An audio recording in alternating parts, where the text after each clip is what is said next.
Guess who's back? 3, 2, 1, 0. Not like I really went anywhere.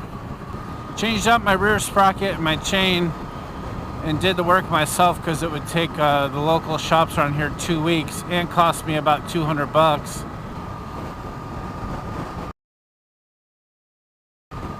And that's badass.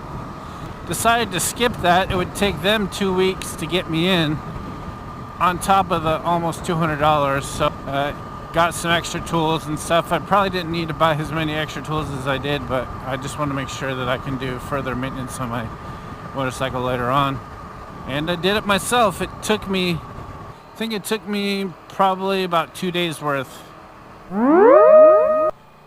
no like it, no me gusta, policia.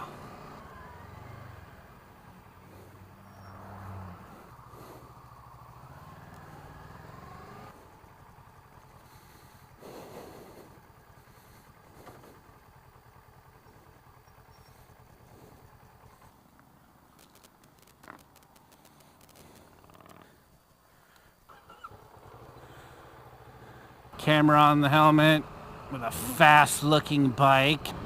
I have no idea what the speed is around here. I think it's 35 or so.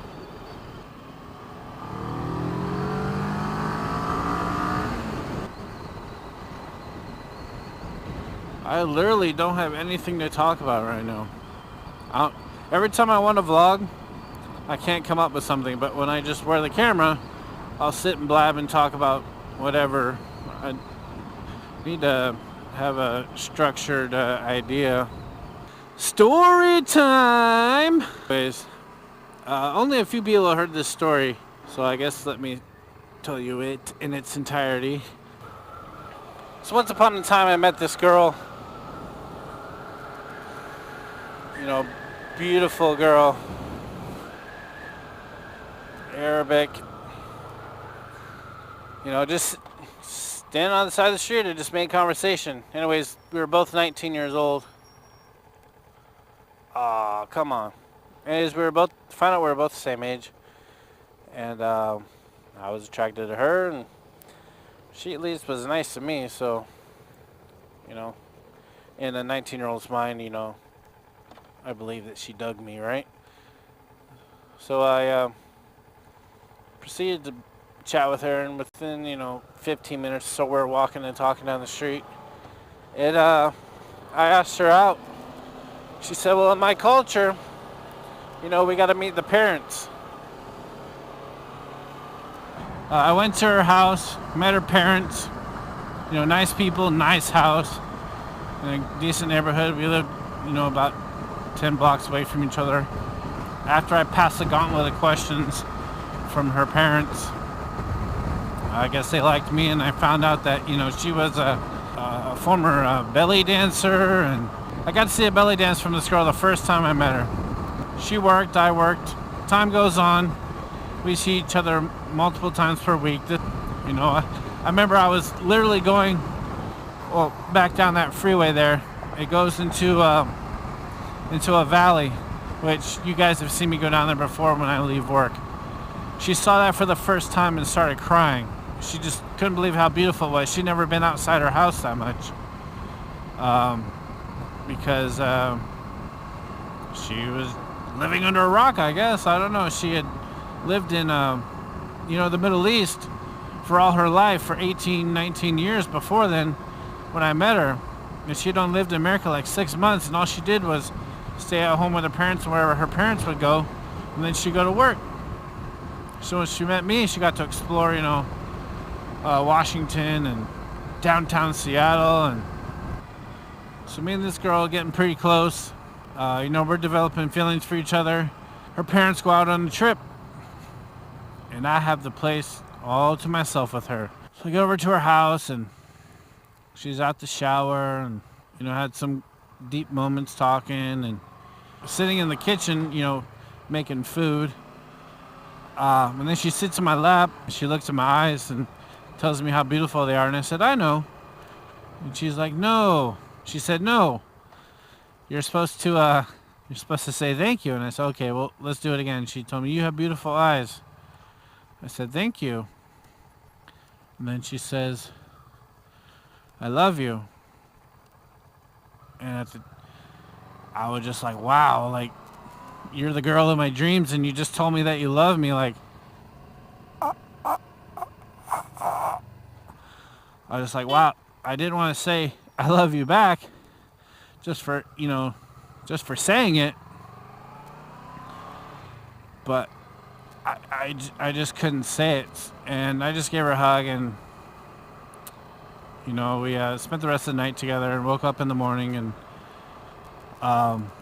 went about our business and whatnot. So anyways, at the time, I was playing semi-professional football on top of working. So a few times a week I would practice, and then on weekends we would go to different cities and play football.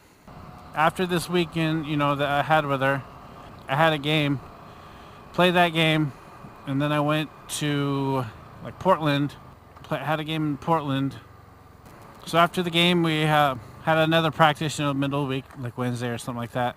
So this girl, I'm stretching and stuff, doing my workout, and everyone's like, man, who is that girl? And I was like, I don't know. And I looked around and see this very beautiful, short, 5'2", slim girl, dark hair, with a nice purse. And I'm like, man, that's my girlfriend. And I was like, man, that's your girl? Oh, man. I was like, hey, babe, I can't really talk right now. I'm, training with the football team, so I can't really talk. They gave her a quick hug and have to let her go. She told me she was going to the airport to pick up her family. And I'm like, okay, cool, sure. Like a day or two later, I had to pick her up from work, right? So I go to her work, and I go to pick her up. And I say, hey, can I speak to so-and-so? I'm here to pick them up. Can you please let them know? They said, okay, we'll go do that. Come back a few moments later, and they tell me that I'll be waiting a little bit longer because that person no longer works there. They told me, sorry, sir, we paged them, but no one by that name works here.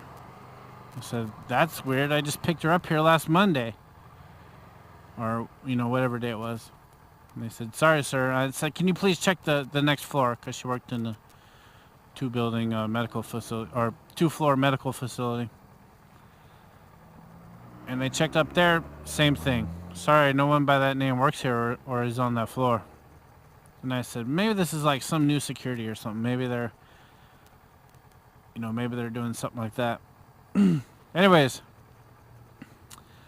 so I leave from there, go to her mom's work, which is about, another 15, 20 minutes away. So I go to her mom's work. She works in a public market at a certain store. So I go to the store where only like 3 or 4 people work at a time there. And I knew she'd had to be at work, right? Most likely. Because she works in a specialized field of work. So anyway, so I go to the store and I say, hey, can I speak to Miss So-and-so? They said, sorry, sir, no one by that name works here. I'm like, because you figure you'd say, can I please speak to Bob or someone? They'll say, oh, Bob is not here right now. Or, or whatever. Like, oh, yeah, I know so-and-so. Maybe it's a privacy thing. No, they just straight said that no one by that name ever worked there. And this is the second time I got told it within about a half hour. I'm like, what? I'm like, are you sure? Miss so-and-so. Like, last name. I knew it was her married name, but... they said, yeah, pretty sure. And I'm like, that's weird. Anyways, so I leave from there and go towards her house. I call her house, and it rings and rings and rings. I said, man, no one's picking up. So I go over to her house, pull up, get out of my car, knock on the door, and no dogs barking, so that alerted me at first. Usually her dogs go, bark, bark, bark, bark, bark. These flat-faced pugs or Japanese chins, some weird-looking dog. Anyways, No dogs, which was not normal. And I couldn't really see in the house because they had this like stained glass or this type of glass in the front door you couldn't see through, like a privacy type thing. So anyways, you know, there's no one in the neighborhood that I could see, at least from outside. So I end up stopping. Stopped knocking, and then I walked around to the side of the house, the back of the house. Peeked through a window, and when I looked through the window, nothing was in the house. And I'm like, what in the flip is happening?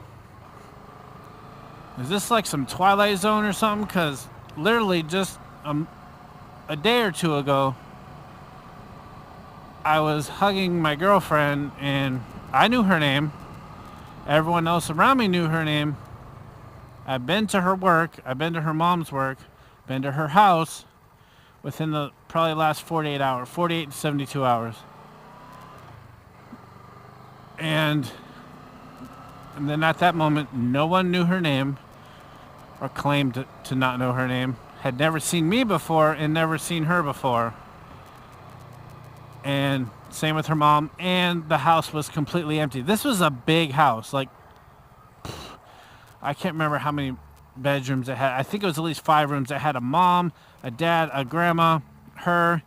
I mean, it was like multiple rooms, you know, uber decorated, you know, all this stuff, you know, all over the place.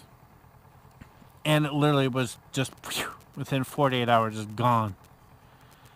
And I was like, I am not tripping, right? I've dated this girl for like 7 months, and all of a sudden she's gone. I go home and I get on AOL and welcome, you've got mail. And I type an email to her and I press send, and I got the dreaded kickback saying that, you know, mailer demon, this person no longer has an AOL account. As far as I can remember, you can like make an AOL account and delete it, you know, change your username, stuff like that, and it won't work. I'm like, what are you talking about? I just emailed this girl like a few days ago. And so yeah, poof, the day my girlfriend literally disappeared. And for a long time, I didn't know what happened to her. I literally still to this day, this is in 2000. A few weeks before 9/11, actually, beginning of September. So within a week and a half or so before 9/11. So she literally disappears. Fast forward years later, social media comes around, MySpace and whatnot. This is like 2006 or so. I look her up on MySpace and can't find her. She has a pretty unique name, you know. Can't find it. So I figure if I do find it, it's gonna come up, because not many people probably would have that name, even though she's Arabic, you know. I figured I'll look it up. Nope, nowhere. Years pass by and I don't think about her. You know, on occasion I'll think about this story, whatnot, and I'll search it up. I was on another social media account I had newly created, and just figured out I'll search for her. Nope, never found her. MySpace, Twitter, Facebook. I looked all around, right, for years. Probably 10 plus years I've looked. Never found her. And then one day I finally did find her. She came across the search when I pulled up her name. Full profile and everything. Face, information. So yeah, it kind of filled in some of the gaps, you know. Pretty sure it's her. I can see where she works.